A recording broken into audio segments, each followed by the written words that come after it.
करण्यासारखं दुसरं प्रायश्चित्त नाही असं सांगतात। आणि म्हणून महाराज खूप मला पश्चाताप होतोय, माझा हा रोग कशाने जाईल कृपया तुम्ही मला सांगा। त्यावेळेला भृगु ऋषी म्हटले की बाबा मी तुला सांगू, जर तू गणेश पुराण ऐकण्याचा संकल्प केला ना तर निश्चित तुझं हे पाप काय होईल, गणेशांच्या कृपेने नाहीसं होईल। त्यावेळेला तो म्हटला गणेश कोण आहे, मी गणेशांना ओळखत नाही।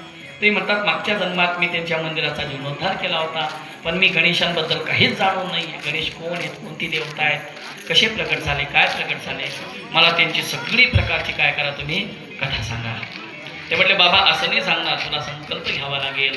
आणि मग त्यावेळेला भृगु ऋषी हे काय झाले, वक्ता झाले आणि सोमकांत राजा हा यजमान झाला। जसं त्यांनी त्या कथेचा संकल्प सोडला, संकल्प सोडल्याबरोबर त्याला जी पीडा होत होती, ते दुःख होत होतं, ते कमी झालं, त्याला हायसं वाटायला लागलं, त्याला